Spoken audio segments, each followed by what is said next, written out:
하나님이 어떤 분이신가를 표현할 때 인격적인 분이십니다, 이렇게 표현을 합니다. 하나님이 인격적인 분이십니다 라고 표현을 하는 것에는 여러 가지 의미가 담겨 있는데, 그 여러 가지 의미들 중에 하나가, 하나님은 우리가 가지고 있는 일반적인 기준, 옳고 그름, 좋고 나쁨, 맞고 틀림, 또는 선하고 악함, 정의로움, 이런 것들을 하나님께서 일반적으로 이 세상 가운데 원리로 삼고 운행하고 계신다라고 하는 표현입니다. 하나님은 언제나 선하고 정의로우십니다. 그런데 우리가 가질 수 없는 완벽한 정의와 공의로움, 그리고 그것은 사랑을 기반으로 한 하나님의 일반적인 방식들로 표현이 됩니다. 어떤 것이 정말 선한가, 어떤 것이 정말 공정한가, 어떤 것이 정당한가를 이야기할 때 우리는 하나님께서 어떻게 하시는가를 보며 그 기준을 갖게 됩니다. 왜냐하면 사람이 하나님의 형상대로 지음을 받았기 때문에 원칙적으로 하나님이 가지고 계시는 인격적인 성품을 갖고 있어서 사실은 그게 표현이 되고, 그것이 모여서 뭘 만들어낸 거예요? 도덕적 기준, 윤리적 기준이라고 하는 걸 만들어낸 것이죠. 우리 안에 파괴된 형상이지만 그러나 뭐는 남아있어요. 아직 양심이 부분적으로 남아있기 때문에 그 양심들이 모여서 이건 옳은 거예요, 이렇게 해야 돼요, 그렇죠? 이건 틀렸어요, 잘못됐어요 라고 하는 것을 악한 사람들이라도 판단할 수 있게 되었습니다. 그리고 그게 사람이 살아가려면 이렇게 해야 해 하는 기준을 만들어냈죠. 하나님이 어떻게 일하시는가, 하나님은 어떤 분이신가, 인격적인 분이십니다라고 이야기할 때는 주로 이것에 기반을 합니다. 그래서 하나님이 우리가 가지고 있는 지적인 능력, 또 감성적인 특성들을 외면치 않으시고 그것과 다른 형태가 아닌 그것을 다 포함하고 있는 하나님의 방식을 따라 일을 하시죠. 하나님이 이렇게 하시는 게 맞아 틀려? 이런 이야기를 우리가 잘 하지 않는 것도 하나님은 일반적으로 그렇게 일하시기 때문입니다. 좋은 일 한 사람을 격려하는 거 하나님이 하시죠. 믿음으로 살아가고 다른 사람들을 섬기며 살아가면 하나님이 복을 주십니다. 공부를 열심히 하면 좋은 성적을 거두게 하시죠. 열심히 일하면 그 손에 많은 것을 얻을 수 있게 하시죠. 자, 이런 것들이 다 뭐예요? 인격적인 하나님이 하시는 일방적인 하나님의 일하심의 방식입니다. 그런데 문제는 하나님이 항상 이렇게만 하시는 것은 또 아니라는 겁니다. 인격적인 하나님이시지만 동시에 어떤 하나님이시기도 해요? 초월적인 하나님이시기도 하거든요. 그리고 하나님이 이 모든 만물을 주관하고 다스리시는 분으로서 우리가 행할 수 없는 일을 행하실 뿐만 아니라 우리가 가지고 있는 생각이나 이 일반적인 원리를 뛰어넘어 어떤 일들을 하신다는 겁니다. 자, 단적인 예를 하나 들어보면, 우리 여기 지금 왜 앉아 있습니까? 구원의 은혜를 누리기 때문이죠. 구원의 은혜를 알기 때문이죠. 구원 받았기 때문이죠. 자, 그런데 인격적이고 일반적인 원리로 접근해 봅시다. 여기 우리 구원받을 자격 있는 사람 있나요? 만약 하나님께서 그런 일반적인 원리만을 가지고 접근하시고 일하셨다 하면 우리 여기 아무도 있을 수 없어요. 우리는 스스로 구원받을 자격을 갖지 못한 사람들이에요. 그래서 하나님이 가지고 있는 이 일반적인 원리를 일반 계시 또는 일반 은총이라고 합니다. 이것 가지고는 우리가 하나님 앞에 나올 수가 없어요. 구원받은 자로 살아갈 수 없어요.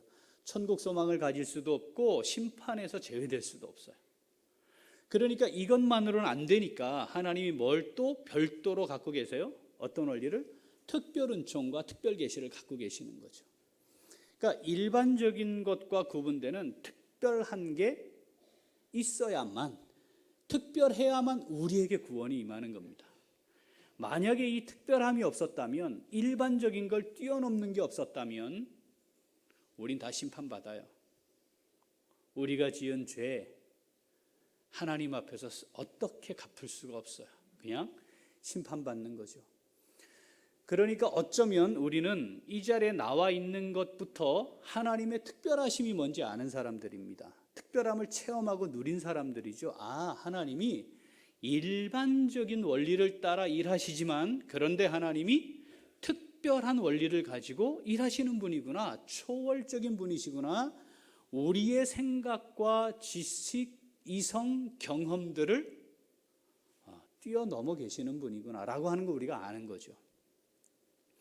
우리가 가지고 있는 기본적인 잣대만을 가지고 우리가 가지고 있는 그 지성과 이성에 근거했다고 하면 우리는 여기 아무도 있을 수 없어요. 그러니까 초월적인 하나님을 다 만난 사람들입니다. 우리가 초월적인 하나님을 경험한 사람들입니다. 하나님은 어떤 분이십니까? 라고 이야기할 때 일반적인 원리를 가지고 하나님이 일하시는 분이지만 내게는 아주 특별하고 초월적인 분이십니다 라고 하는 걸 이미 고백하고 있는 거예요. 그래서 우리가 하나님이 무엇을 하신다 할 때 하나님은 그렇게 하십니다, 이 말이 맞지 않는다는 걸 스스로 고백하는 거죠. 하나님은 그렇게도 하시는 거지 그렇게 하십니다는 없는 거예요. 왜 그렇죠? 우리의 이성, 우리의 지성, 우리의 경험, 우리의 한계를 넘어 계시기 때문에 우리가 가지고 있는 생각을 가지고 하나님은 그렇게 하는 분이에요 라고 말하는 게 말이 되지 않는 거죠. 만약에 그렇게 가둘 수 있다면 그건 내가 만든 하나님이지 계시된 하나님이 아닐 확률이 99.9%입니다. 자칫 잘못하면 우리는 내가 만들어 놓은 하나님을 믿는 오류를 범할 수 있습니다. 하나님이 우리에게 보여주시는 하나님이 어떤 분이시고 말씀을 통해 우리에게 계시하시는 하나님이 어떤 분이신지를 아는 게 신앙의 시작이어야 해요. 자, 하나님이 일하시는 방법. 자, 이사야 55장 9절. 성경은 이렇게 기록합니다. 읽어볼까요? 이는 하늘이 땅보다 높음같이 내 길은 너희의 길보다 높으며 내 생각은 너희의 생각보다 높음이니라. 이게 초월적인 하나님이 어떤 분이신가를 표현하는 아주 짧은 한 구절인데 우리가 가지고 있는 생각, 이 생각이 아무리 높고 깊다 한들 하나님의 생각에 미칠 수 있습니까? 그럴 수 없어요. 우리가 아무리 많은 것들을 경험하고 지식을 쌓아서 많은 경우의 수들을 만들어 놓아서 이게 최선의 길입니다 라고 한들 하나님이 하시고자 하는 최선의 길에 비교할 수 있겠느냐 이 말입니다. 그럴 수 없는 거다. 그러니까 하나님이 초월적인 분이십니다. 뭐죠? 우리의 이성, 지식, 경험의 한계를 넘어 계시는 무한하신 분입니다. 이걸 우리의 수준으로 자꾸 끌어오면 안 돼요. 하나님이 천지를 창조하셨습니다. 이게 왜 창세기 1장 1절이겠습니까? 내가 하나님이야 이걸 말씀하시는 거죠. 너 아니? 이 우주 만물을 창조한 나를 너희들 이해하겠니? 이런 선언이에요. 이 만드신 하나님이 마음먹으면 어떻게 해요? 확 뒤집어 엎을 수 있어요. 지구가 멈췄죠? 지구가 멈추지 않았습니까? 태양이 멈춘 게 아니고 지구가 멈췄잖아요. 태양아 멈춰라 하니까 멈췄대요. 지구가 멈췄죠? 가능해요? 태초에 하나님이 천지를 창조하시니라 아멘 한 사람은 지구가 멈췄습니다. 아멘이 되는 거지. 어떻게 창조됐는지 알아요? 이해해요? 설명할 수 있어요?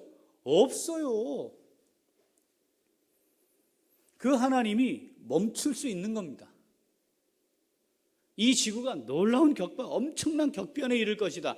이건 우리의 지식의 한계예요.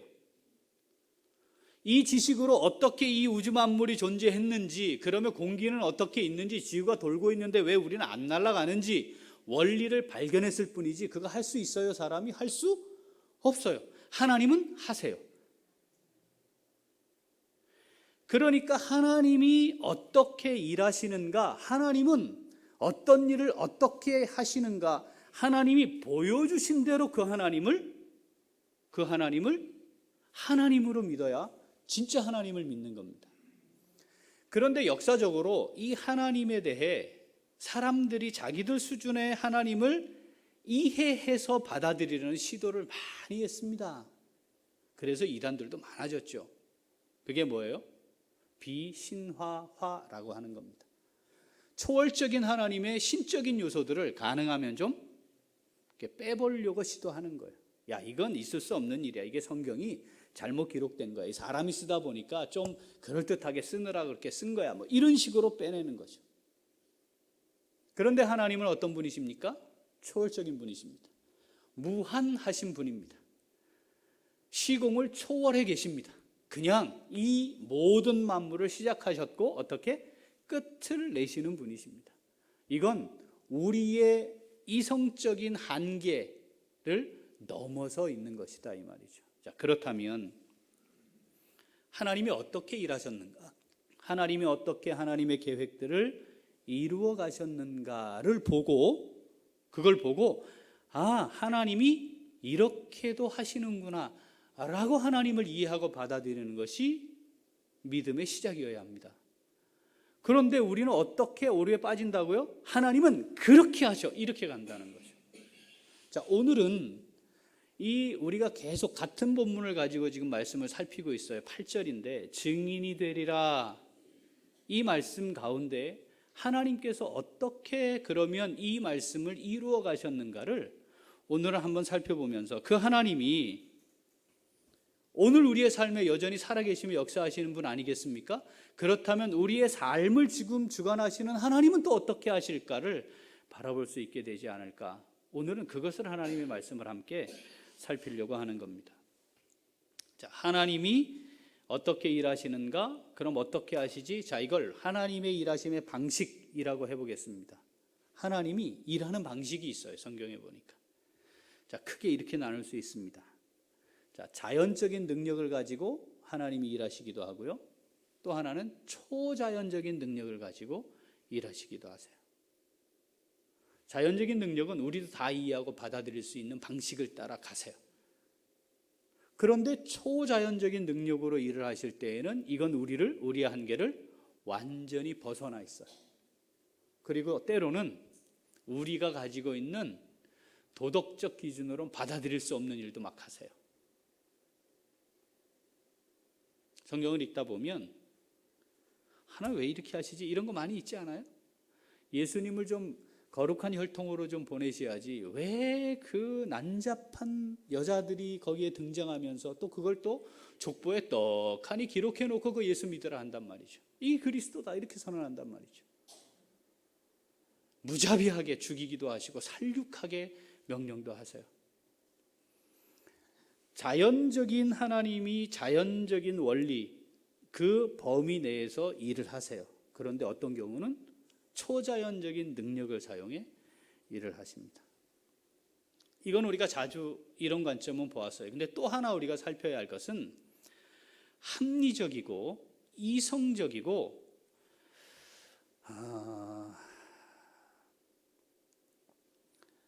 모든 사람이 동의할 만한 원리를 가지고 일을 하세요. 그래서 누구나 그렇게 보면 그렇지, 하나님은 그렇게 하셔야지 정의롭지, 그렇게 해야 공정하시지, 그렇게 해야 관대하시기도 하고, 그래 하나님 말씀하시는 사랑이야, 이렇게 받아들일 수 있어요. 그런데 어떤 경우에 보면 전혀 합리적이지 않으세요. 이성적이지도 않으세요. 어떻게 보면 다른 각도에서 보면 이거 도덕적으로 이거 맞는 거야? 라고 싶은 경우들도 있어요. 그리고 만약 이 말씀을 지금 우리에게 가지고 온다면 이미 우리는 많은 부분 정죄하고 있는 일인데 하나님이 그 일을 하시는 경우도 있어요. 예를 들면 자, 중국의 지금 국가 주석이 누구예요?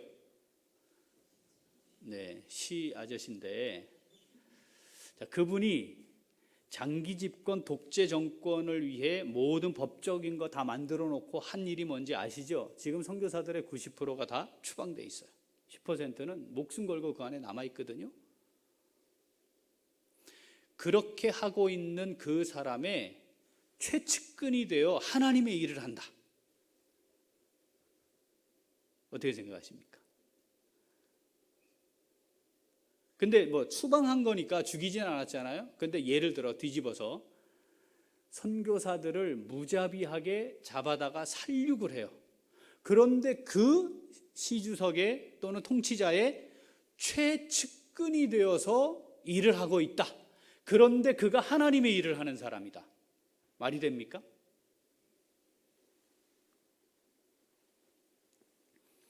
어떻게 해야 될 것 같아요? 김영주 집사님, 어떻게 하면 될 것 같습니까? 지금 몸담고 있는 회사가 그런 일을 하는 사장이다. 그런데 본인에게 기획실장, 이사로서 기획팀 전체를 총괄하는 사람으로 사장이 스카우트 하려고 한다. 어떻게 하실래요? 예. 하나님의 뜻을 생각해보고 할지 말지 결정하겠다. 그 회사가 주일날 출근해라 하면, 예? 그건 또 나오고, 주일날 출근해라 하면 그 회사를 그만둘 거지만 무자비하게 사역자들을, 선교사들을 살육하는 일을 하는 사람의 최측근이 되는 건 생각해보고, 예. 자, 아합 왕 시대에, 아합 왕이 누군지 아시죠? 이스라엘 역사에서 가장 악한 왕이고 선지자들을 잡아다가 다 죽이는 일을 한 사람이었어요. 그런데 그 아합의 최측근이 있었습니다. 지금으로 따지면 비서실장, 부속실장 이쯤 돼요. 그게 누구예요? 국내 대신. 누구예요? 오바댜. 그 아합의, 악한 왕 아합의 비서실장을 하는 사람이 뭐랬죠? 선지자들을, 그 살육하는 가운데 선지자들을 보호하는 일을 합니다.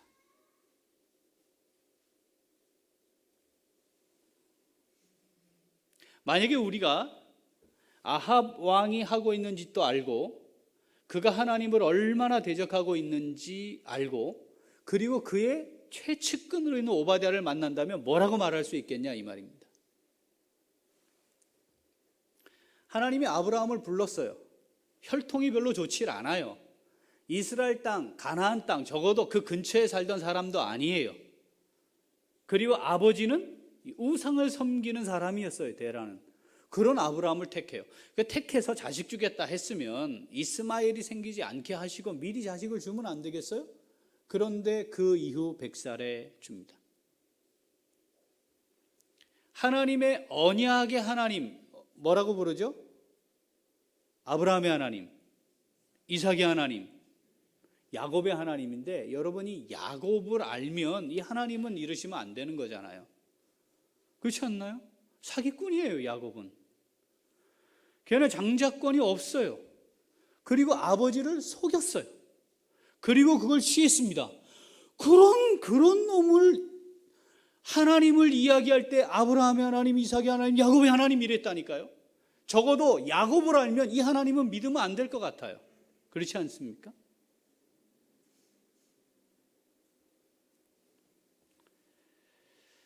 요셉은 굉장한 철부지였습니다. 그런데 하나님이 그 요셉을 통해 하나님의 언약을 성취해 가세요.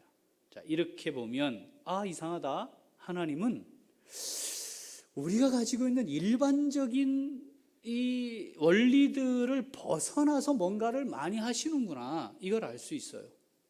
하나님이 특별한 방식으로 일하기도 하시는구나 라는 걸 볼 수 있습니다.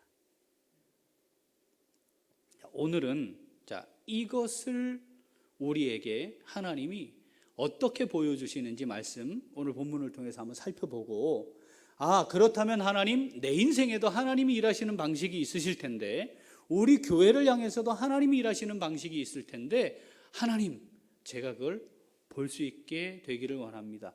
이런 하나님 앞에서의 기대가 있고 그리고 그 하나님의 뜻을 순종하며 살겠습니다 하는 결단이 있으면 좋겠습니다. 우리에게 주시는 하나님의 음성을 듣기를 원합니다. 우리를 부르셨죠? 세상에 보내세요. 그리고 뭐가 되게 하시겠다고요? 증인이 되게 하시겠다. 자, 증인이 되리라, 이 말은 증인이 되게 하시겠다는 의미라 그랬죠. 자, 그래서 그러면 우리를 증인으로 살아가게 하시는 하나님, 어떻게 하시는 것인가? 어떻게 하실 수도 있는가? 자, 이제 5번째입니다. 자, 그것을 하나님을 신뢰하는 성도들은 5째.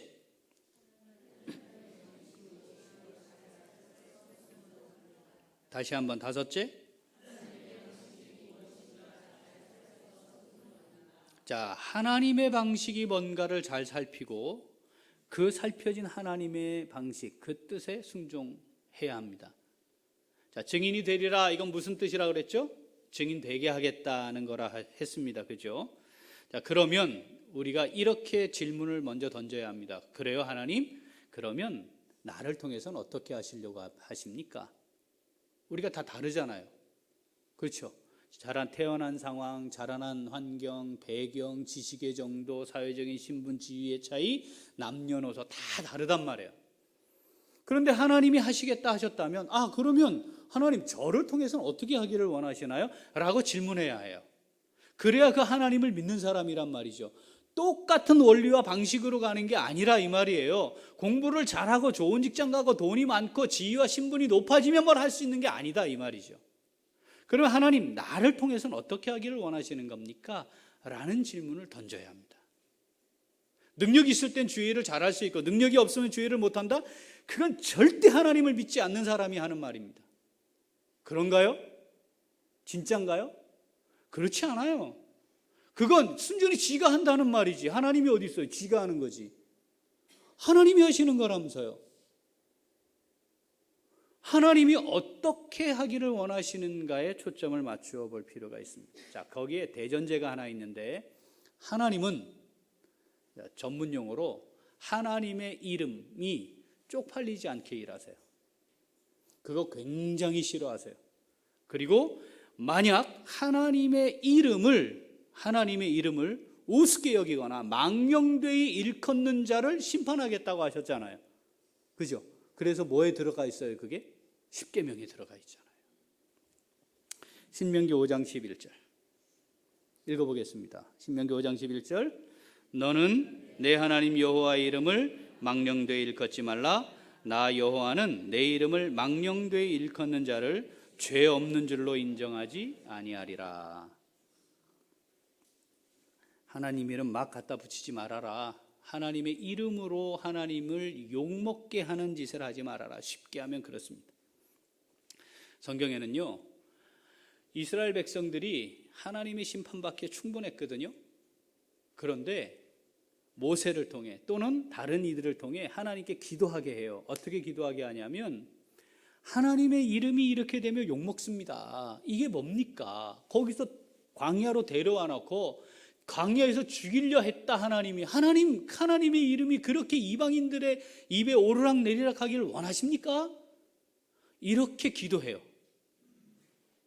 하나님의 이름을 얼마나 귀하게 여기는지를 알기 때문에 그렇게 기도해요. 한번 읽어보겠습니다. 여호수아 7장 9절 읽어봅니다. 가나안 사람과 이 땅의 모든 사람들이 듣고 우리를 둘러싸고 우리 이름을 세상에서 끊으리니 주의 크신 이름을 위하여 어떻게 하시려 하나이까 하니. 아니, 하나님 이름에 이게 얼마나 먹칠하는 일입니까? 우리가 끊어지는 게 아니고 뭐다? 우리를 여기까지 인도하는 하나님 이름이 뭐가 됩니까? 이거예요. 시편 79편 9절 10절 읽습니다. 우리 구원의 하나님이여 주의 이름의 영광스러운 행사를 위하여 우리를 도우시며 주의 이름을 증거하기 위하여 우리를 건지시며 주리 죄를 사하소서. 이방 나라들이 어찌하여 그들의 하나님이 어디 있느냐 말하나이까. 주의 종들이 피 흘림에 대한 복수를 우리의 목전에서 이방 나라에게 보여주소서. 야, 하나님이 있다고 웃기고 있네. 어디 있어 나와봐. 하나님 있으면 나와보라 해. 하나님 지금 이런 시점이잖아요. 하나님 저것들 하나님이 해결하세요. 시편 우리가 잘 알고 있는 시편 말씀이 있어요. 23편 1절부터 3절 읽어봅니다. 여호와는 나의 목자시니 내게 부족함이 없으리로다. 그가 나를 푸른 풀밭에 누이시며 쉴만한 물가로 인도하시는도다. 내 영혼을 소생시키시고 자기 이름을 위하여 의의 길로 인도하시는도다. 뭘 위해? 자기 이름을 위하여. 우리가 하나님 앞에 기도해야 되는 기도의 기본적인 폼이 있잖아요. 그죠? 거기에 첫 번째 기도, 주님이 너희들이 기도해야 하는데 기도의 핵심 본질은 이거야 하고 가르쳐 준 기도의 첫 번째가 뭔지 아세요? 하나님의 이름이에요. 그죠? 이름이 거룩히 여김을 받으시오며. 그러니까 하나님이 하나님의 이름을 정말 중요하게 여기세요.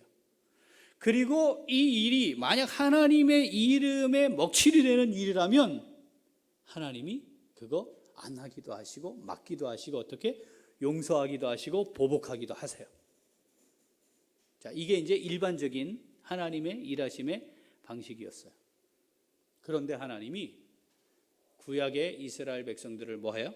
심판해버려요. 성전도 완전히 박살내버려요. 이건 뭐 하신 거예요? 하나님의 이름을 내려놓으신 거죠. 계속해서 진행되어 오는 것을 볼 때 하나님이 그것만큼은 지키셔야 할 것 같아요. 그리고 이스라엘 백성들이 그랬기 때문에 마지막 순간까지 하나님이 성전만큼은 두시리라 라고 생각했어요. 그런데 하나님이 다 제거해버려요. 이유는 뭡니까? 그렇게 하나님이 선지자들을 통해 말씀을 주시고 회개를 요청하고 너희들 돌아봐라, 지금까지 한 거 돌아봐라, 어떻게 여기까지 왔는지 돌아봐라, 너희들 한 짓을 돌아봐라, 왜 이런 상황이 되었는지 좀 제발 좀 돌아보고 내 말을 기억하고 내게로 돌아와라, 이걸 수도 없이 이야기했는데 계속 자기의 길로 간 거 아닙니까? 그러니까 결국은 심판을 받아버렸어요.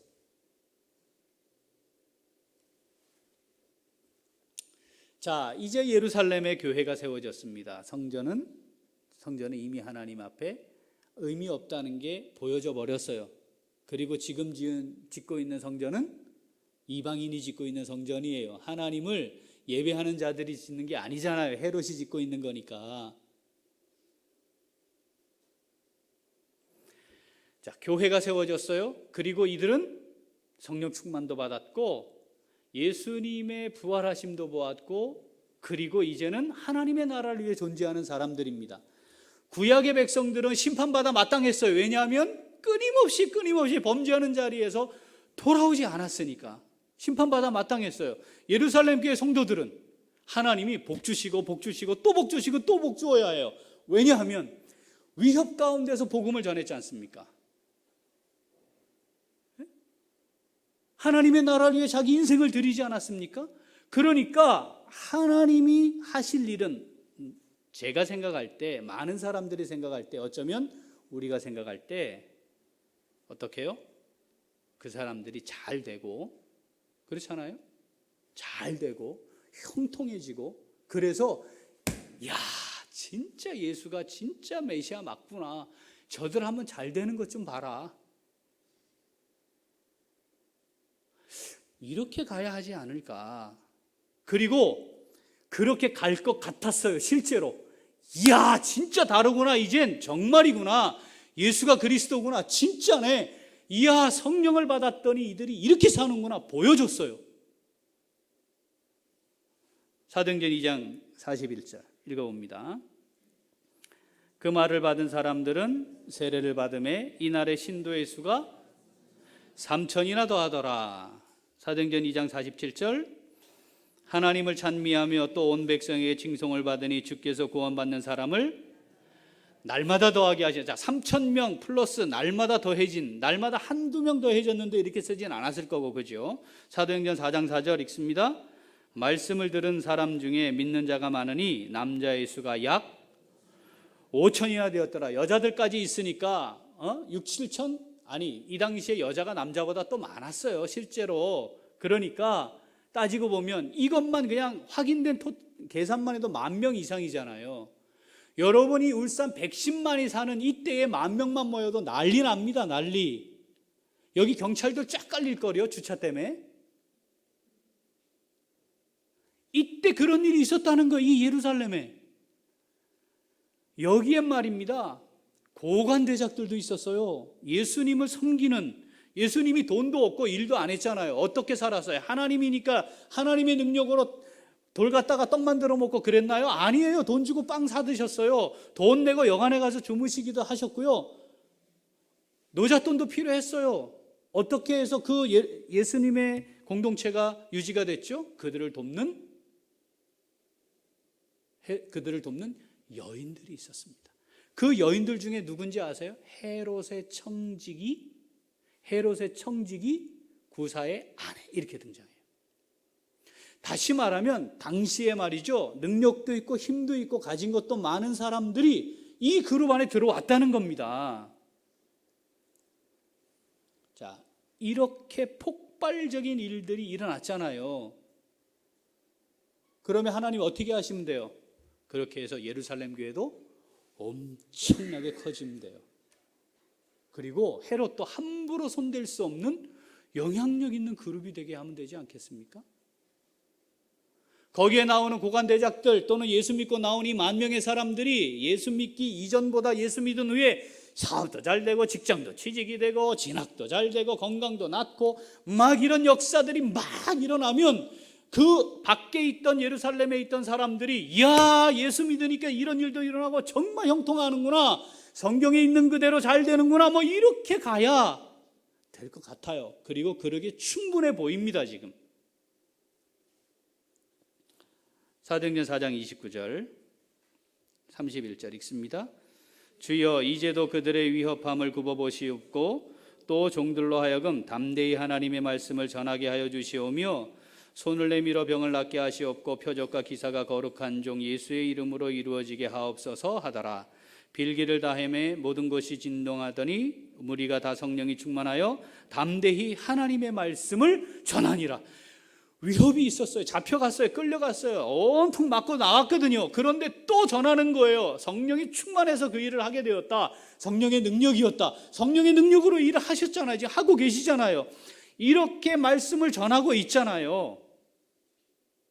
그러면 이대로 하나님이 계속 하시면 되지 않았을까요? 증인이 되게 하셨다, 이렇게 말씀을 이루어가고 있었습니다. 그런데 하나님의 방식은 완전히 달랐습니다. 8장 1절 읽죠? 사울은 그가 죽임당함을 마땅히 여기더라. 그날에 예루살렘에 있는 교회에 큰 박해가 있어 사도 외에는 다 유대와 사마리아 모든 땅으로 흩어지니라.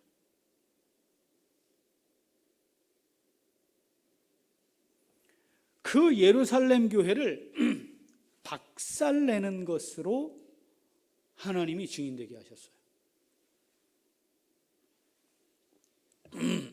이러셔도 돼요?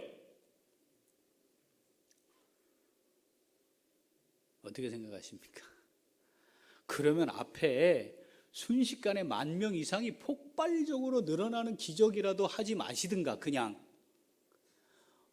이 위협 가운데도 복음을 이렇게 전했더니 하나님이 이렇게 우리 교회를 세우시는구나, 이런 거라도 느끼지 말게 하시든가, 주변에 있는 사람들이 그들을 바라보면서 이야, 이 교회를 하나님이 살아계셔서 이렇게 세우시는구나, 이렇게 하고 그 안에 더 들어오게 만드시고, 이게 10,000명에서 100,000명이 되게 해가지고 그들 중에 훈련시켜서 땅끝으로 보내면 안 되겠어요? 그런데 하나님의 방식은 박살내는 거였습니다. 풍지박산? 누구만 남았다고요? 사도 꼴랑 남고 다 흩어졌어요. 예루살렘 교회 성도들은 뭘 잘못했습니까? 구약은 그들은 심판받아 마땅했잖아요. 그러니까 그럴 수 있다고 쳐. 하나님이 자기 이름이 더럽혀지고 모욕받는 것까지도 감수할 만큼 벌받아야 할 놈들이었다, 이 말이죠. 심판받아야 했다, 이 말이에요. 수없이 많은 선지자들이 말하는 거 안 듣고 지네 하고 싶은 대로 했다, 이 말이에요. 그러니까 그건 당연하다고 보여져요. 그런데 이 예루살렘 교회 성도들은 뭔 죄가 있냐, 이 말입니다. 잘못한 게 없어요. 성령의 충만함 가운데 거했고 복음 전하는 삶을 살았을 뿐이에요. 힘있게 삶으로 증거해서 백성들에게 칭송받는 삶을 살았고 그것 때문에 많은 사람들이 주께 돌아오는 역사를 이루어낸 사람들입니다.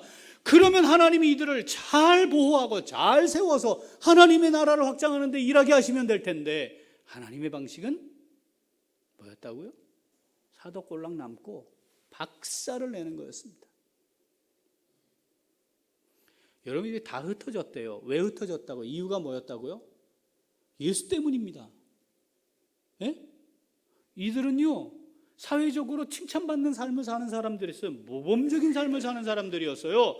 이 사람들이 그 사회에 버티고 살아갈 수 없는 상황이 된 적이 한 번도 없었다는 이야기입니다. 오히려 사람들에게 모범이 되고 귀감이 되는 사람들이었는데 예수 때문에 그 고향을 떠나야 했다니까요. 모든 삶의 기반을 다 내려놓고 가는 거예요. 지금처럼 무슨 문서를 가지고 갑자기 다 정리해서 이민 가듯이 간 게 아니에요. 아무것도 없는 거였습니다. 그야말로 생존을 위해 피난 가는 겁니다.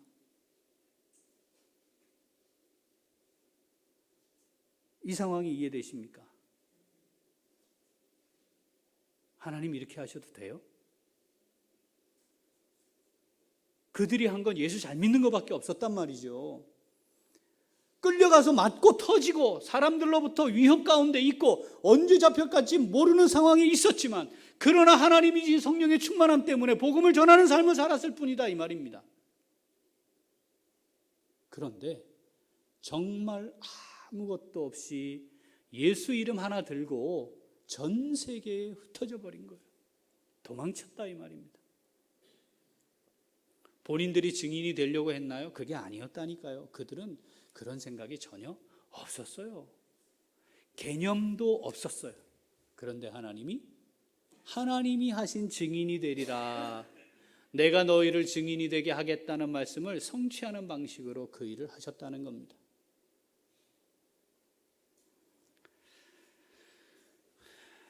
여러분 우리가 지금 여기까지 이르게 된 것, 오늘까지 살아온 것 하나님이 하신 줄로 믿습니다. 진짜여야 해요. 그 아멘이. 이걸 놓치면 말입니다. 하나님이 일하시는 방식을 정확히 보지 못할 확률이 높아져요. 잘 살펴야 합니다. 자, 하나님이 지금 나를 어떻게 인도하고 계시나 이걸 보려면 뭘 봐야 해요? 여기까지 어떻게 인도해 오셨나를 살필 수 있어야 합니다. 그런데 이걸 놓쳐요. 그리고 뭘 자꾸 기대하고 바라봐요? 내가 기대하고 바라는 것, 내가 원하는 것, 나의 방식. 그 나의 방식이라고 하는 게 뭔가를 잘 살펴보면 굉장히 세속적이에요. 이 땅에 있는 그 무엇을 향해 가고 있는 게 대부분일 경우가 많아요. 거기에 기반하고 있는 나의 방식을 가지고 내가 기대하고 바라는 뭔가를 하려고 해요. 거기에 하나님의 방식이 들어올 틈이 없을 수 있어요. 그 하나님의 방식대로 하나님이 뭔가를 하시고자 하면 거부해요. 이게 하나님의 방식인가, 하나님이 원하시는 것인가를 진지하게 묻지도 못해요. 그 수준이 되질 않아요.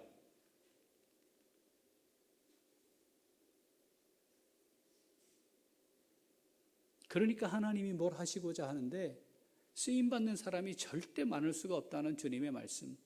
주님이 이 땅에 다시 올 때 믿는 자를 보겠느냐 하는 말씀, 이런 말씀이 그냥 짧게 지나가는 말씀이지만 굉장한 의미가 있는 겁니다. 하나님 여기까지 인도하셨습니다. 우리를 여기까지 인도하셨습니다. 하나님이 앞으로 인도하실 겁니다. 맞죠? 하나님 인도하실 겁니다. 맞죠? 하나님이 인도하실 겁니다. 그러면 하나님이 어떻게 인도하셨고 어떻게 인도해 가실까? 하나님의 방식, 하나님의 관점에서 한번 보자는 겁니다. 지금까지 내가 가지고 왔던 생각과 방식을 그대로 가져가려고 하는 어리석음은 반복하지 말아야 합니다. 하나님이 하실 거예요. 하나님 어떻게도 하실 수 있다고요? 자기 이름이 혹시 순간적으로 짧은 시간 욕먹는 것이 된다 할지라도, 하나님과 제일 싫어하는 분인데 그렇게 보여진다 할지라도 하나님이 그것을 감내하시고서라도 하나님이 하나님의 방식대로 일하신다 이 말입니다. 우리 교회를 향한 하나님의 일하심은 뭘까요? 진짜 우리 교회를 통해 하나님 뭘 하고 싶어 하시는 걸까요? 내 개인, 나를 향한 하나님이 하고 싶어 하는 일은 도대체 뭘까요? 우리가 얼마가 더 남았습니까? 우리 남은 삶이. 여기까지 하나님 인도하셨는데 앞으로는 어떻게 인도하실까? 진지하게 물어야 합니다. 정말 진지하게 물어야 합니다. 왜냐하면 우리에게 그렇게 많은 시간이 남아있는 것 같지 않다는 걸 우리가 알고 있지 않습니까? 숫자로 30년, 40년, 50년 기대하지만 그게 순식간에 가고 만다는 걸 우리가 잘 알고 있지 않습니까? 그러니까 물어야 합니다. 정말 진지하게 하나님 앞에서 물어야 합니다. 하나님, 내 인생의 남은 날 동안 하나님 뭘 하고 싶어 하시나요? 그리고 하나님은 어떻게 그 일을 하고 싶어 하시나요? 하나님, 제 인생을 그 하나님 손에 들려진 도구로 쓰여질 수 있기를 원합니다. 그래야 우리의 남은 삶이 의미 있습니다. 우리 이런 기도해요. 선한 영향력을 미치게 하옵소서. 여러분, 이 기도가 굉장히 세속적일 수 있다는 것 아십니까?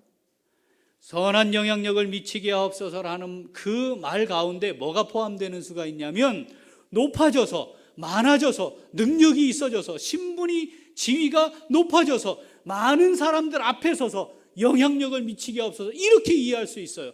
그런데 하나님은 그렇게 일하시지 않았다는 것을 보여준다는 겁니다. 성경에. 그게 아니고 성령의 충만함을 받았고 성령의 능력을 힘입어 사는 사람을 통해 지위가 낮아도, 가진 게 없어도, 못 배웠어도, 능력 없어도, 돈이 없어도 하나님은 그들을 통해 세상에 멋진 영향력을 행사하게 하셨다는 거죠. 문제는 내가 그렇게 살고자 하느냐에 있는 겁니다. 그렇게 살고자 하느냐. 하나님, 내가 복음을 위해 살겠습니다. 하나님, 내가 하나님 나라를 위해 살겠습니다. 제가 그렇게 하나님 앞에 내 인생을 드리기를 원합니다. 나의 능력이 아니라, 내가 가진 것이 아니라 성령의 능력으로 되는 줄 믿습니다 하는 그 믿음으로 하나님 앞에 서 있느냐라는 겁니다. 우리 주님이 승천하시면서 말씀하셨습니다. 증인이 되리라. 여러분, 증인 되게 하시겠다고 우리에게도 똑같이 약속하신 겁니다. 그리고 당부하신 겁니다. 증인으로 좀 살아줘. 힘들지? 내가 너와 함께 할 거야. 내가 너와 함께 할 거야. 여러분, 나와 함께 하시는 주님이 오늘 나를 여기까지 인도하셨어요. 앞으로 남은 날도 우리를 인도해 주실 줄 믿습니다. 하나님이 원하시면 하나님 방식대로 하나님이 하세요. 우리의 삶을 하나님께 온전히 맡겨드려서 남은 우리의 삶이 증인으로서 하나님 나라를 멋지게 확장해가는 복된 삶, 우리 다 함께 살아갈 수 있게 되기를 소원합니다. 기도합니다. 하나님 아버지, 감사합니다.